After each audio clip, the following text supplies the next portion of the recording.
नमस्कार किसान भाइयों आज हम बात करने वाले हैं लहसुन की फसल की। लहसुन की फसल की ए टू जेड जानकारी आज आपको इस चैनल के माध्यम से मिलने वाली है।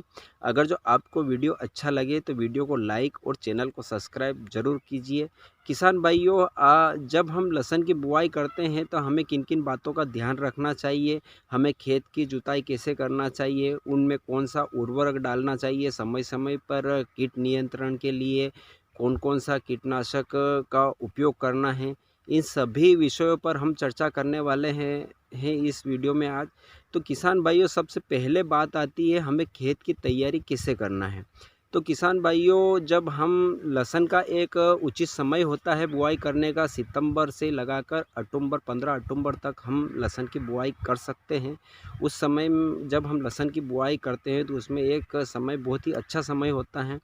तो किसान भाइयों हमें खेत की तैयारी कैसे करना है, तो सबसे पहले हमें खेत को कल्टीवेटर से 1 या 2 बार कल्टीवेटर चला के अच्छा उसकी गहरी जुताई करना है और गहरी जुताई करने के बाद उसको कुछ भी 8 या 10 दिन के लिए छोड़ देना है, ताकि उसके अंदर जो नमी बनी हुई है वो नमी ख़त्म हो जाए।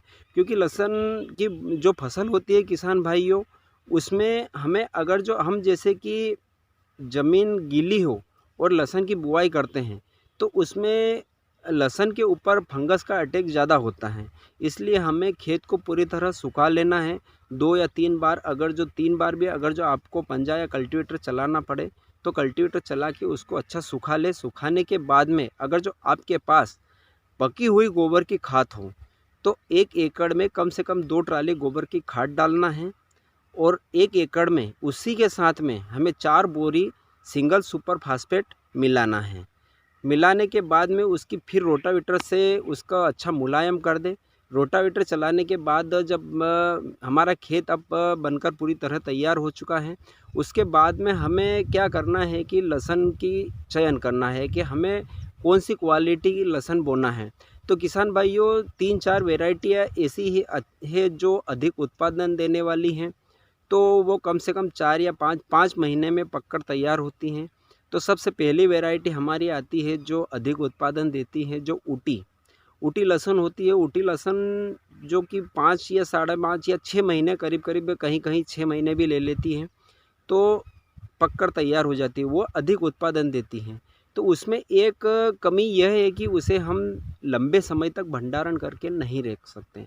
हमारी फसल जब पककर तैयार होती है तो उसे हम कम से कम 1 या 2 महीने में हमें निकालना पड़ता है। उसके बाद में दूसरी जो वैरायटी होती है जो G2 के नाम से आती है। G2 अच्छी वैरायटी है, वह भी आपकी 4 साढ़े 4 महीने में पककर तैयार हो जाती हैं। उसका भी एक अधिक उत्पादन है। उसके बाद में तीसरी जो वैरायटी हमारी तुलसी के नाम से आती है। तुलसी भी बहुत अच्छी वैरायटी है।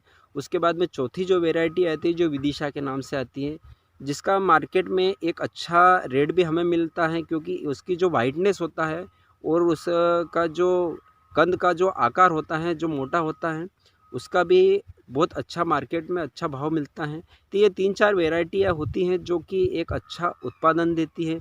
तो किसान भाइयों हमें अब जब खेत हमारा तैयार कंप्लीट हो चुका है तो हमें अब बीजों का भी चयन हमने कर लिया। उसके बाद अब क्या होता है कि जब कुछ किसान भाई हाथ से भी कलियों का जो कलियाँ बनाते हैं या कुछ मशीन से बनाते हैं, तो मशीन से बनाओ या हाथ से बनाओ, उसका हमें अच्छी तरह से जो मरी हुई जो कलियाँ होती है जो ख़त्म हो जाती हैं उनको बाहर निकाल देना है। उसके बाद हमें बीजों का उपचार करना है। बिना उपचार किए हमें कभी भी लहसुन की बुआई नहीं करना है। तो बीजों का किसी भी, जैसे कि मान लीजिए अच्छी कोई सा भी अच्छा फंगिसाइड ले लीजिए, जैसे कि मार्केट में बायर का एवर गोल्ड भी आता है और BSF का झलोरा आता है। बीज उपचार करना है। बीज उपचार करने के बाद में हमें उसको छाँव में सुखा लेना है, 1 या 2 घंटे तक सुखा लेना है।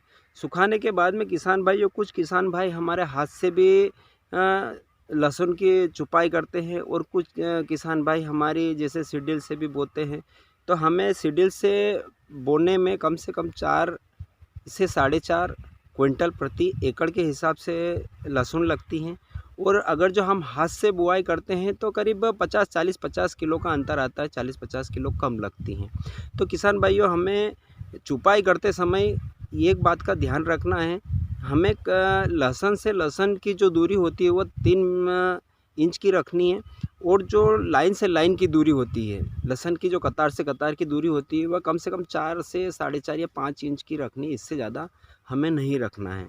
उसके बाद में चुपाई करने या बुआई करने के बाद में हमें पहला पानी पिलाते हैं। पहला पानी पिलाते समय अगर जो आपके खेत में खरपतवार अधिक होता है, तो उसमें आप खरपतवार नियंत्रण के लिए पेंडामेथिलिन जो स्टाम्प के नाम से आती हैं, उसका स्प्रे भी कर सकते हैं।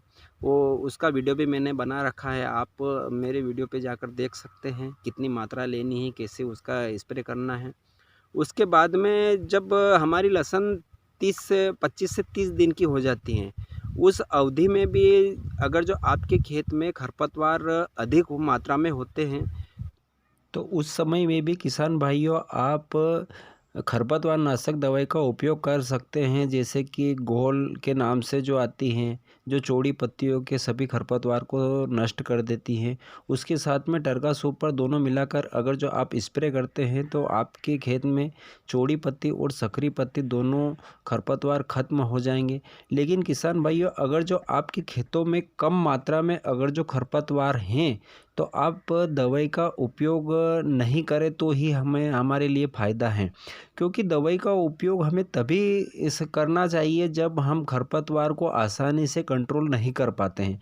क्योंकि अगर जो किसी भी खरपतवार का हम अपनी फसल पर स्प्रे करते हैं, तो उससे क्या होता है कि हमारी जो फसल की गति है वह कुछ दिनों के लिए रुक जाती है और एक झटका सा हमारी फसल को लगता है, तो उसको ग्रो करने में काफ़ी समय लग जाता है।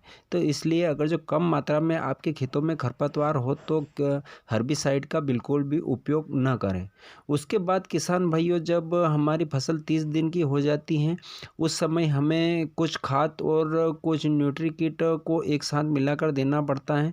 तो किसान भाइयों, अगर जो आपने पहले खाद नहीं दिया है, तो हमें प्रति एकड़ 1 बोरी 12-32-16 लेना है। उसके बाद में 5 किलो WDG सल्फर लेना है। उसके साथ हमें 1 किलो प्रति एकड़ के हिसाब से अच्छी क्वालिटी का होमिक एसिड लेना है और हमें 1 बोरी 1 एकड़ में यूरिया लेना है। सबको एक साथ मिलाकर हमें हमारे खेतों में छिड़काव करके पानी पिला देना है। और उसके कुछ दिनों बाद, क्योंकि हमारी फसल 40 से 45 दिनों की हो जाती है, उस समय हमें कुछ कीटों का भी हमारी फसल में प्रभाव देखने को मिलता है। तो उस समय हमें एक हल्का सा कीटनाशक, फंगिसाइड और एक होमिक एसिड, तीनों मिलाकर हमें हमारी फसल में एक स्प्रे करना है। तो सबसे पहले हमें जो रोगार आती हैं, टाटा की जो रोगार आती हैं, उसको लेना है। उसके बाद में उसके साथ कार्बेंडाजिम प्लस मेन्कोजेब के नाम के जो शार्प जो आता है, वो लेना है। और 98% वाला हमें एक होमिक एसिड लेना है। होमिक एसिड हमारी कंद वाली फसल के लिए बहुत ही महत्वपूर्ण होता है, क्योंकि होमिक एसिड जड़ों की विकास करने में एक अहम भूमिका निभाता है। तो हमें एक होमिक एसिड लेना है और तीनों मिलाकर हमें स्प्रे करना है।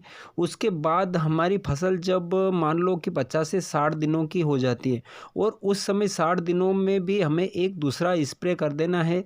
तो दूसरा स्प्रे में हमें प्रोफेनो प्लस साइफर, जो कि पॉलीट्रिन के नाम से आती हैं, वो लेना है। या अगर जो वो नहीं लेते तो कॉन्फिडोर भी ले सकते हो आप। कॉन्फिडोर दोनों में से जो चाहो वो ले सकते हो, वो लेना है। उसके साथ में एक हमें अच्छी क्वालिटी का फंगिसाइड लेना है। उसके साथ में किसान भाइयों, हमें 05234 1 किलो प्रति एकड़ के हिसाब से स्प्रे करना है, ताकि हमारी फसल को कंद बनने में सहायता प्रदान कर सके।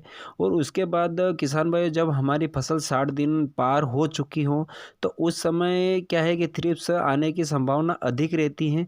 तो उस समय हमें सिजेंटा का जो अलीका आता है, उसका हमें हमारी फसल में स्प्रे करना है, ताकि कीटों को आसानी से कंट्रोल किया जा सके। उसके बाद अगर जो आपकी फसल 60 से 70 दिन पार कर चुकी हो, उससे 70 से 80 दिनों के बीच में अगर जो थ्रिप्स ज़्यादातर अधिक मात्रा में आ जाते हैं हमारी फसल में, तो उस समय अगर जो अलीका से कंट्रोल नहीं होते हों, तो जैसे कि बायर का जंप भी आता है, उसके बाद में एमिडाक्लोरोफिल भी आता है। उसके बाद में अगर जो दोनों से भी कंट्रोल ना हो, तो घरडा कंपनी का जो पुलिस के नाम से आता है, जिसके 40% फिप्रोनिल और 40% एमिडाक्लोरोफिल होता है। तो दोनों एक अच्छा कॉम्बिनेशन है जो हमारी फसल में करीब करीब थ्रिप्स को पूरी तरह कंट्रोल कर लेता है, तो उसका स्प्रे कर देना चाहिए। अगर जो किसान भाइयों हमारी फसल अच्छी हो और उसमें ग्रीनेस भी अच्छा हो, फल भी अच्छा बनता हो, तो हमें किसी और दवाई का उपयोग नहीं करना है। और अगर जो मान लो हमारी फसल में कंद नहीं बन पा रहा है, तो उस समय हमें हमारी फसल में 05234 और उसके साथ में 0050 का भी उपयोग आप स्प्रे में कर सकते हैं। और किसान भाइयों, अगर जो आप 3 महीने जैसे कि 90 दिन हमारी फसल पार कर चुकी हैं, उस समय हमें हमारी फसल में एक खाद देना है। महाधन का 24-24-0 के नाम से आता है। वो हमें 1 एकड़ में 1 बोरी और उसके साथ में हमें प्रति एकड़ 20 किलो कैल्शियम नाइट्रेट मिलाकर छिड़काव करके पानी पिलाना है। और ऊपर में स्प्रे में हम जैसे कि सोमोटोमो कंपनी का जो ताबोनी के नाम से आता है, उसका भी उपयोग कर सकते हैं। हमारी फसल में कंद बनाने में बहुत अहम भूमिका निभाता है वह, उसका भी उपयोग आप कर सकते हो। तो उससे क्या है कि ऊपर की जो ग्रोथ रहती है पौधे की, वह रुक जाती है और नीचे कंद बनना शुरू हो जाते हैं, तो आप उसका भी उपयोग कर सकते हैं। उसके बाद किसान भाइयों, जब हमारी फसल 4 महीने की हो जाती है, तो उसके बाद हमें लास्ट पानी पिलाने में एक सावधानी यह रखना है कि उस समय हमारी लहसुन के जो ऊपर के डंठल रहते हैं, वह अगर जो झुकने लग जाते हैं, नीचे से जहाँ कंद का आकार बनता है, वहाँ पर अगर जो हम उसको देखकर चेक कर सकते हैं कि वहाँ अगर जो पतला पड़ने लग जाए और अगर जो लहसुन झुकने लग जाए, तो उस समय हमें सावधानी यह रखना है कि पानी कम मात्रा में पिलाना है, या तो अगर जो आवश्यकता हो तो ही पिलाना है, ना तो नहीं पिलाना है। क्योंकि अगर जो लहसुन गिरने के बाद अगर जो हम पानी पिला देते हैं, तो हमारी फसल खराब होने की संभावना अधिक रहती है। तो यह पूरी जानकारी किसान भाइयों मैंने देने की कोशिश की है। अगर जो मेरी जानकारी आपको अच्छी लगी हो और पसंद आई हो, तो प्लीज़ चैनल को सब्सक्राइब और वीडियो को लाइक ज़रूर कीजिए। आगे भी मैं इस प्रकार के आपके लिए वीडियो लाता रहूँगा। जय जवान, जय किसान।